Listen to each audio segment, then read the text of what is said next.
قلم Humaira Fatima episode 35 all rights reserved Urdu novels platform heroine unseen love based Khan تجھے لگتا ہے میں اپنی وجہ سے تیری شادی شدہ زندگی ڈسٹرب کروں گا؟ شاہ نے اسے گھورتے ہوئے کہا جو اب اسے ڈبل گھوری سے نواز چکا تھا۔ شٹ اپ، میں نے ایسا کب کہا؟ پاگل ہے؟ ہاں تو پھر بس چھوڑ مجھے، شائنہ جیسا چاہتی ہے ویسا کر لے، شاہ نے رسانیت سے اسے سمجھایا۔ یار پر اسے غلط لگتا ہے، وہ سوچتی ہے میں تجھے اہمیت دیتا ہوں اس پر، حالانکہ میں ہر رشتے کو مشترکہ اہمیت دیتا ہوں۔ میں مزید اس کی خرافاتی دماغ کو سارٹ آؤٹ نہیں کر سکتا۔ اور تو اور اس نے ابورشن کی دھمکیاں دینی شروع کر دی ہیں۔ ایک ایسا لمحہ نہیں گزرا جب میں اسے لے کر پرسکون رہا ہوں۔ وہ لفظ بلفظ کہتا اپنے دل کا حال اپنے یار پر کھول رہا تھا۔ شاہ نے پرسوچ نگاہوں سے اسے دیکھا جو پہلے سے زیادہ الجھا ہوا تھا۔ دیکھ، ریلیکس ہو جا اور جیسا وہ چاہتی ہے ویسا کر لے جا اسے یہاں سے، ہم کبھی الگ نہیں ہوں گے۔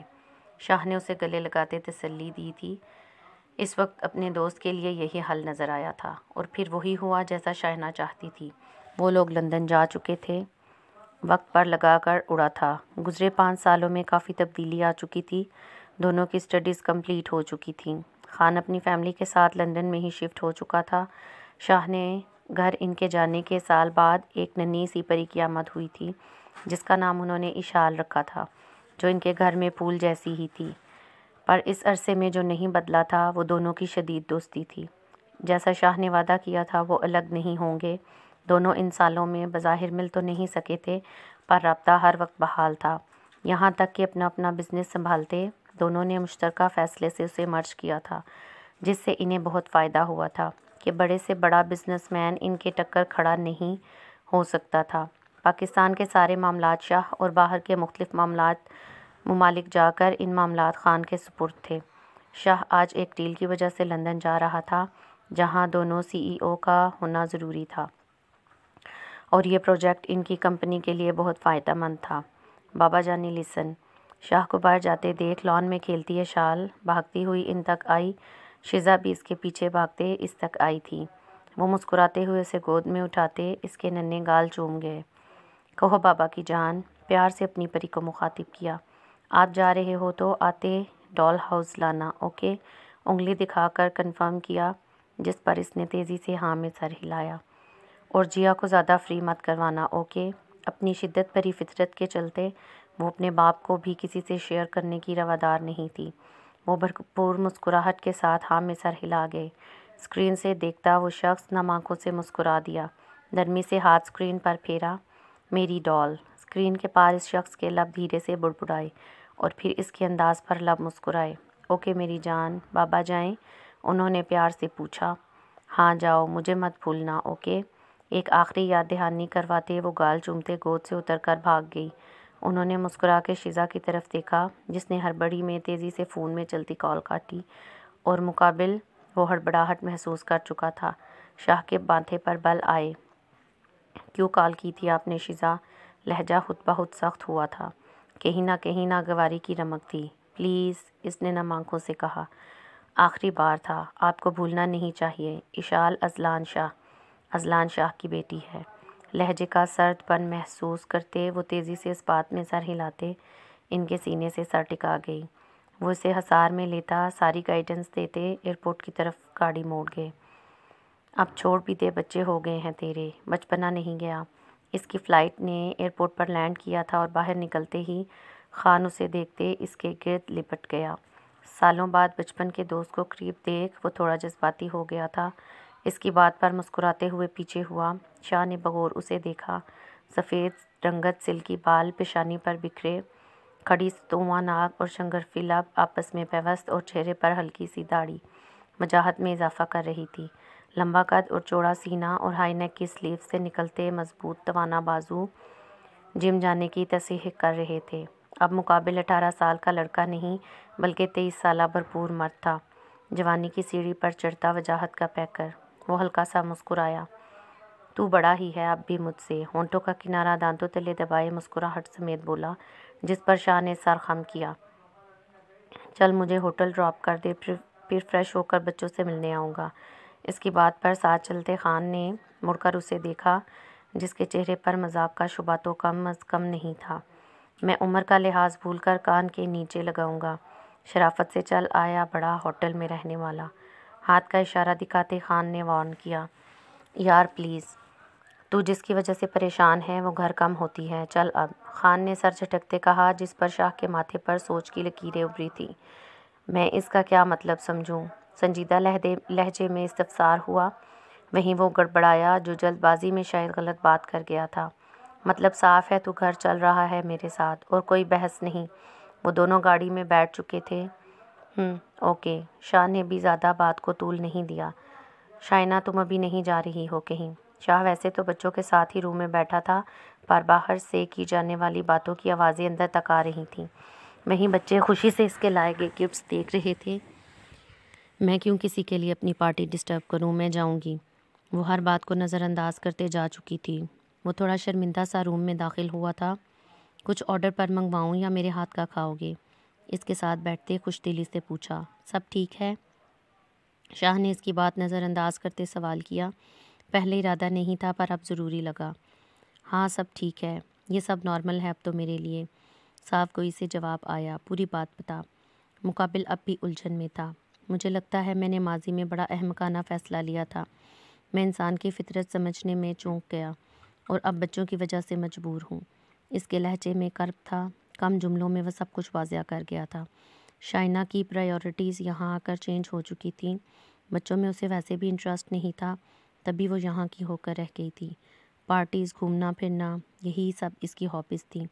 پہلے خان نے اسے سمجھانے کی بہت کوشش کی تھی، پر پھر وہ خود ہی سمجھ گیا تھا کہ مقابل کو اس سب میں انٹرسٹ ہی نہیں، اور اس کا انٹرسٹ جس چیز میں تھا وہ بھی اس سے ڈھکا چھپا نہیں تھا۔ خان نے بھی اب اسے اس کے حال پر چھوڑ دیا تھا، یہاں تک کہ جب اسے آؤٹ آف کنٹری جانا ہوتا تو بچوں کے لیے نینیز ہوتی تھیں، کیونکہ ان کی سگی ماں کے لیے ان کے پاس وقت نہیں تھا۔ بچوں کم آن، گیٹ اپ، ہم باہر جا رہے ہیں ڈنر کے لیے۔ شاہ نے اٹھتے ہوئے دونوں کو گود میں اٹھایا، جن کے چہرے خوشی سے ٹمٹما رہے تھے، اتنے سارے گفٹس جو ملے تھے۔ پر کیوں؟ خان نے کھڑے ہوتے حیرت سے پوچھا۔ کیونکہ میرے جگر کی برتھ ڈے ہے اور میں نے اسے سیلیبریٹ کرنا ہے، وہ بے نیازی سے کہتا بچوں کو لیے کمرے سے نکل گیا۔ پیچھے خان کے لبوں کی مسکراہٹ گہری ہوئی تھی۔ آخر کسی کو نہ صحیح اس کے یار کو یاد تھا۔ ڈیڈ ہم کٹ کریں گے، سمیر اور جیا نے کیک کو دیکھتے مسکراتے ہوئے ہم آواز میں کہا، جس پر وہ مسکراتے ہوئے ہاں میں سر ہلاتے، ان کے چھوٹے ہاتھوں میں نائف پھنساتے خود اپنے ہاتھوں میں قید کیا تھا۔ Happy birthday Jiya, happy birthday Sameer. Cake کاٹتے دونوں نے مسکراتے ہوئے ایک دوسرے کو وش کیا تھا، جس پر خان کے لبوں کی مسکراہٹ گہری ہوئی۔ وہیں شاہ کو شدت سے اشال یاد آئی تھی۔ اب اسے کال کرتے تو وہ ان کے پاس آنے کی ضد کرتی، جب بھی ضبط کر لیا۔ سوچوں کے تسلسل پر سامنے کا منظر بہت گراں گزرا تھا۔ تو کہاں گم ہے؟ بچوں کو کیک کی بائٹس کھلاتے شاہ کی غائب دماغی نوٹ کرتے اس نے ٹوکا، پر اس کی محویت نوٹ کرتے اس کے نظروں کے تعاقب میں دیکھا تو مسکراہٹ پل میں سمٹی۔ شاید وہ ایسے ہی۔ بچوں کو گھر لے جاؤ۔ شاہ نے کچھ کہنا چاہا، پر خان نے اس کی بات درمیان میں کاٹتے سنجیدگی سے کہا تھا، اور شاہ جانتا تھا جب تک وہ بچوں کو لے نہیں جاتا خان یہاں سے نہیں اٹھے گا۔ سمیر، جیا، کم بچے، بڑے پاپا آپ لوگوں کو کہیں اور لے کر جائیں گے۔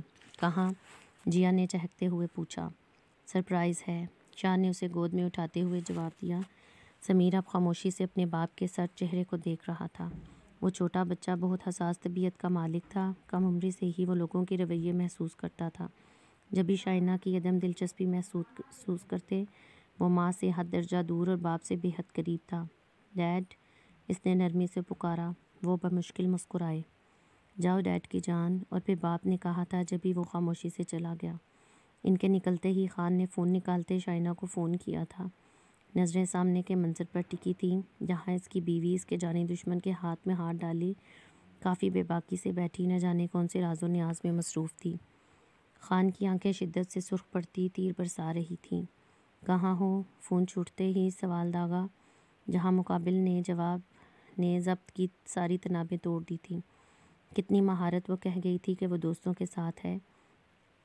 وہ تن فن کرتا اس تک پہنچتے جھٹکے سے اس کا ہاتھ کھینچے اسے اٹھایا، جو اپنی جگہ ششتر ہوئی تھی، اور بنا وہاں تماشا کیے باہر کی طرف بڑھا۔ پارکنگ میں لاتے جھٹکے سے اس کا ہاتھ چھوڑا۔ فرحان احمد تیزی سے پیچھے آیا تھا۔ پوچھ سکتا ہوں اس حرکت کی وجہ؟ مقابل غصے سے چیخا، آنکھیں لال انگارہ ہوتی خون برسانے کو تھیں۔ ارے اتنا غصہ کیوں ہو رہے ہو یار، میں بتاتا ہوں نا، فرحان نے کمینی مسکراہٹ سنگ کہا۔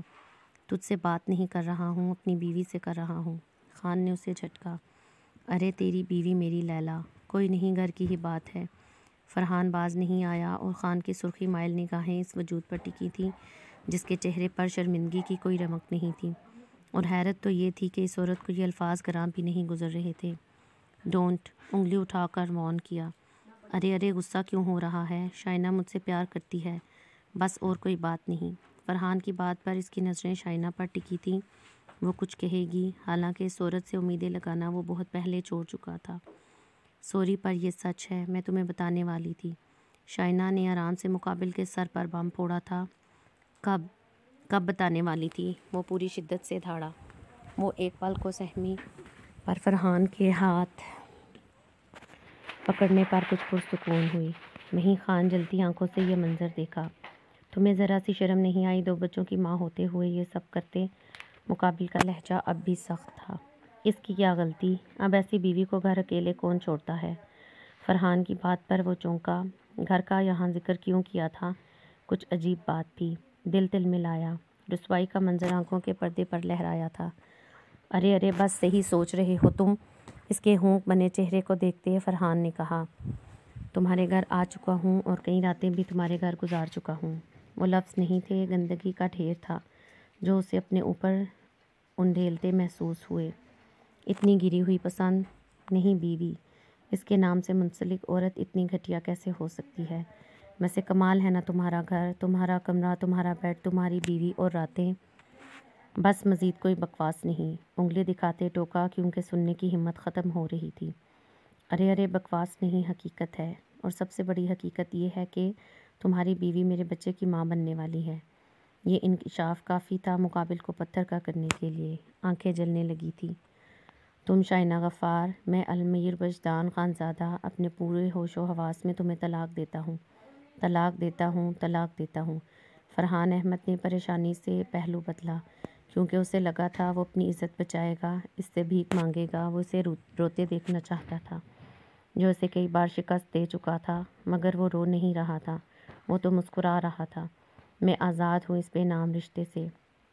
فائنلی اب کوئی بوجھ نہیں۔ تم گھٹیا بازاری عورت، تمہیں کیا لگتا ہے تمہارے لیے یہاں بیٹھ کر آنسو بہاؤں گا؟ میں لعنت بھیجتا ہوں تم پر اور تمہاری بازاری محبت پر۔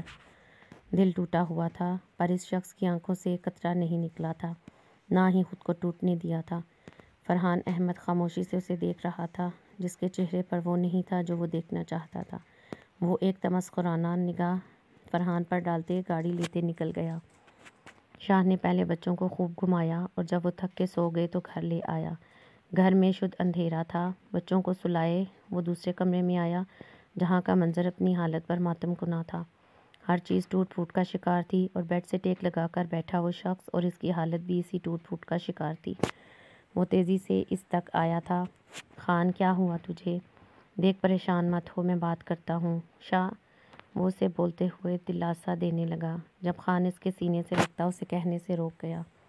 میں طلاق دے چکا ہوں اور اب میں اس کا نام نہیں لینا چاہتا۔ شاہ نے خاموشی سے آنکھیں بند کیں۔ اس نے پوچھا نہیں تھا، پر وہ جانتا تھا بات ہاتھ سے نکلی ہوگی۔ تبھی خان نے یہ انتہائی قدم اٹھایا۔ مجھے کچھ دیر اکیلا رہنا ہے، وہ پیچھے ہوتا سنجیدگی سے بولا۔ ان زندہ دل آنکھوں کی وحشت نے شاہ کو تکلیف دی تھی، پر ضبط کر گیا۔ جا رہا ہوں، اور تجھے ضمیر کی قسم خود کو نقصان نہیں پہنچانا، نرم لہجے میں کہتے وہ کمرے سے نکلا۔ پھر کمرے میں وہ تھا اور اس کی وحشت۔ اس عرصے میں شاہ نے اس کا بہت ساتھ دیا تھا۔ 1 مہینے میں وہ شخص خود کو بدل چکا تھا۔ اس 1 مہینے میں شاہ نے شیزا کو بھی بلا لیا تھا، جس پر اشال بہت ناراض تھی دونوں سے، پر وہ جانتے تھے وہ اسے جا کر منا لیں گے۔ سمیر اور جیا بھی ان کے بہت قریب ہو گئے تھے۔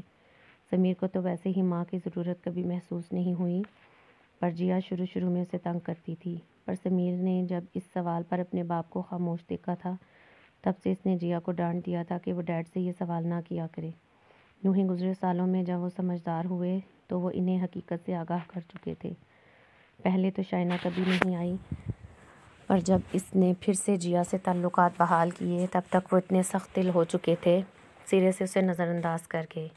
وہ کبھی یہ نہیں چاہتے تھے کہ جیا یہ سوچے بھی کہ انہوں نے جان کے اسے اس کی ماں سے دور کیا ہے۔ البتہ سمیر کے دل میں ایک شدید نفرت کی جڑیں بچپن سے جوانی تک مضبوط ہو چکی تھیں۔ میر میں کیا سوچ رہی تھی؟ ہمارے 5 بچے تو ہونے ہی چاہیے۔ وہ جو پوری محویت سے بیڈ پر پیر پھیلائے ایک سائڈ سے پر بیٹھے پوری محویت سے فائل پر جھکے پوائنٹس مارک کر رہے تھے، ساتھ ہی ساتھ وقفے وقفے سے وانیوں کو کال پر بریف بھی کر رہے تھے، یہ اس پروجیکٹ میپ ایڈ ہونے والی نیو لڑکی تھی، کیونکہ عادل سے اکیلے ہینڈل کرنا مشکل ہو رہا تھا۔ نہیں، میر میں کیا سوچ رہی تھی؟ ہمارے 5 بچے تو ہونے ہی چاہیے۔ وہ جو پوری محویت سے بیڈ پر پیر پھیلائے ایک سائڈ پر بیٹھے پوری محویت سے فائل پر جھکے پوائنٹس مارک کر رہے تھے اور ساتھ ہی ساتھ وقفے وقفے سے وانیہ کو کال پر بریف بھی کر رہے تھے، یہ اس پروجیکٹ میں ایڈ ہونے والی نیو لڑکی تھی، کیونکہ عادل سے اکیلے ہینڈل کرنا مشکل ہو رہا تھا۔ تبھی اشال جو نائٹ سوٹ پہن کر آئی کب سے لوشن لگاتے ان کی حرکت ڈریسنگ سے نوٹ کر رہی تھی، وہاں آتی دب سے بیڈ پر کودتی لیٹتے ہی بولی۔ وہ چونک کے اسے دیکھنے لگے جو ایک نیا شوشہ لے کر سامنے آئی تھی۔ سچ شکر اس وقت کوئی کال پر نہیں تھا۔ 5 بچے تم سنبھال سکو گی؟ خود کو کمپوز کرتے دوبارہ سے ہیڈ لائنز بناتے استفسار کیا ہے۔ وہیں ان کی غیر توجہی پر اس کا دماغ گھوما تھا، پھر بے اختیار مسکرائی کیونکہ وہ اچھے سے جانتی تھی وہ کچھ لمحوں میں اس شخص کو مکمل خود میں الجھا سکتی ہے۔ لو جی، میں کیوں سنبھالوں گی؟ بچے آپ کے ہیں تو آپ سنبھالیں گے نا۔ پیروں کے بیڈ سے نیچے ہوا میں جھلاتے وہ کچھ اس طرح لیٹی تھی جس سے چہرہ میر کی طرف اور پیر سیدھی طرف تھا، ساتھ ہی انگلیوں سے ان کی داڑھی سہلائی تھی۔ اور کوئی حکم؟ وہ مصروف سے بولے۔ وہ الگ بات ہے، اس کی نرم گرم انگلیوں کا پرسکون کر دینے والا لمس روح میں قرار کی طرح اتر رہا تھا۔ اشال نے منہ ٹیڑھا میڑا کیے دیکھا۔ پتہ ہے میں کیا سوچ رہی تھی؟ وہ پرجوشی سے کہتے اٹھ کے ان کے سامنے آلتی پالتی مار کے بیٹھتی بولی۔ جب وہ ایکسائٹمنٹ دیکھتے اس کی طرف متوجہ ہوئے، ساتھ موبائل پر آتی کال کٹ کی تھی، آئی برو چکاتے استفسار کیا کہ پریگننٹ صرف لڑکی کو نہیں ہونا چاہیے۔ شش، اشال کوئی ایسی ویسی بات نہ کرنا پلیز۔ اس کی آدھی بات پر ہی مطلب اخذ کرتے اسے ٹوک گئے، پر وہ اشال ہی کیا جو کسی کی سن لے۔ ارے سوچے تو، ماں اور باپ دونوں بنتے ہیں تو صرف عورت ہی کیوں پریگننٹ ہو؟ ہونا تو یہ چاہیے پہلے سال عورت ہو، پھر دوسرے سال مرد، پھر عورت، پھر مرد، اس سے سب بیلنس رہتا اور مقابلہ بھی برابری کا ہوتا۔ وہ بس اس کو گھور کے رہ گئے، نہ جانے وہ ایسا خطرناک سوچ کیسے لیتی تھی۔ آپ کو پتہ ہے اس سے کیا ہوتا؟ انہیں خاموش دیکھ اس نے مزید بات بڑھائی۔ کیا ہوتا؟ وہ خود کو مزید خرافات سننے کے لیے راضی کر چکے تھے۔ ہر کسی سے 2 ہی بچے ہوتے یا میکسیمم 3، اس سے آگے مردوں کی ہمت نہیں ہوتی۔ وہ اپنی بات کہتی ان کے ہونک چہرے کو دیکھتے لوٹ پوٹ ہو کر ہنس رہی تھی۔ میر کی رگیں تک سنسنا گئی تھیں، اس لڑکی نے اتنا آگے تک سوچ لیا تھا۔ نرمی سے ہاتھ آگے کرتے اسے قریب آنے کا اشارہ کیا، جسے سمجھتے وہ ہاتھ تھام گئی۔ جب وہ دوسرا ہاتھ کمر میں ڈالتے اس کے نازک وجود کو اپنی گود میں بٹھایا تھا، وہ چھوٹی سی لڑکی مکمل ان میں چھپ سی گئی تھی۔ میرے دل برہم کو ایسی باتیں سوچنے کا موقع کب ملتا ہے؟ اس کے گال سہلاتے نرمی سے استفسار کیا، جس پر وہ مغرور سی ادا سنگ اپنے بازو ان کی گردن میں ڈال گئی۔ وہ اس کی ہیزل سحر زدہ آنکھوں کو باری باری چوم گئے، جس پر اشال کا چہرہ سرخ ہوتا بہاروں کے رنگوں میں نہا گیا تھا۔ خوبصورت تو تھی، ان کی باہوں میں قید ہوتی تتلی کی مانند رنگوں سے جھل مل ہوتی جلوے بکھیر جاتی تھی۔ بس کریں مسٹر ہاٹ اینڈ ہینڈسم، نظروں سے گائل کرنا ہے کیا؟ اس کی مسلسل نظریں محسوس کرتے فداوانہ انداز میں بولی۔ شرم نہیں آئی تھی نا باپ کے دوست کو تاڑتے ہوئے؟ سرخ روئی جیسے گالوں پر انگوٹھا پھیرتے گمبھیر لہجے میں دریافت کیا۔ نہیں، معصوم سی شکل بناتے ہونٹوں کو پاؤٹ بناتے اس نے ہلکے ہلکے ان کی نوز سے اپنی نوز مس کرتے نفی میں سر ہلایا۔ مجھے اپنے باپ کے دوست سے محبت کرتے ہوئے بھی شرم نہیں آئی، اس نے کھلکھلاتے ہوئے بتایا۔ وہ بس جانثار نگاہوں میں تپش لیے اس کا دمکتا سراپا آنکھوں میں بسا رہے تھے۔ اور پھر عشق بھی کر لیا پوری بے شرمی سے، میر نے جملہ بڑھایا، جس پر اس نے نفی میں سر ہلایا۔ تصحیح کریں میر صاحب، جس سے عشق کیا وہ میرا بے شرم عشق کوئی اور نہیں، میرا شوہر ہے۔ وہ تھوڑا اٹھتی اپنے گال کو ان کی داڑھی پر دھیرے دھیرے رب کرتے لفظ لفظ ان کی روح میں اتار رہی تھی۔ تم مجھے کام نہیں کرنے دو گی نا؟ فائل سائٹ پر کرتے پوچھا، جب چہرہ سینے سے باہر نکالتے اس نے ہزل آنکھیں جن میں الگ ہی نشہ سا بھرا ہوا تھا ان کالی گہری آنکھوں میں ٹکائیں۔ نو، تب تو بالکل نہیں، جب تک وہ چڑیل میسنی سے رات بھر بات کرنے والا کام ہو۔ صاف گوئی سے کہتے، چہرہ تھوڑا اونچا کرتے ان کے لبوں کو اپنے نرم گداز لبوں کا چھو جانے والا لمس بخشا تھا۔ دل کی دھڑکنیں مدھم سی پڑنے لگی تھیں، دونوں وجود ایک دوسرے میں گم ہونے لگے تھے۔ اس دوران وہ سرعت سے اپنا موبائل آف کر کے بیڈ سائڈ پر رکھ چکے تھے جس پر مسلسل کالز آ رہی تھیں۔ کمرے میں ٹمپریچر یکلخت بدلنے لگا تھا، گرمی میں اضافہ ہوا تھا یا انہیں محسوس ہو رہا تھا۔ اس کی گردن کو انگلیوں میں پھنسے ڈھیلی شرٹ کندھے سے سرکائے وہاں ناک رکھتے گہری سانس اور دل فریب مہک اندر اتاری تھی، ایسی خوشبو جس نے روح تک سرشار کر دیا تھا۔ اسے نرمی سے بیڈ پر لٹاتے اس کے بالوں میں منہ چھپایا تھا، اشال کے لبوں پر دل فریب سی مسکراہٹ نے احاطہ کیا۔ نظریں بند موبائل اور فائل پر پڑھیں تو آنکھیں بھی مسکرائیں، اور ایک دم وہ آنکھیں بند ہوئیں، پھر حسیات جاگیں تو اس شخص کی شدتیں محسوس ہونا شروع ہوئیں جو دنیا سے بے نیاز ہوتا مکمل اس میں گم ہو چکا تھا۔ کمرے کی لائٹس آف ہوتی منظر سے نظریں ان دونوں کو ایک دوسرے میں مکمل ہوتے دیکھ پیچھے ہو گئی تھیں۔ لہکتے پردوں سے جھانکتے چمکتے چاند کی چمک میں اضافہ ہوا تھا اور منظر پرسکون ہوتا وقت کے بدلتے تیور پر مسکرا دیا۔ Thanks for watching video, please must subscribe our channel, must like and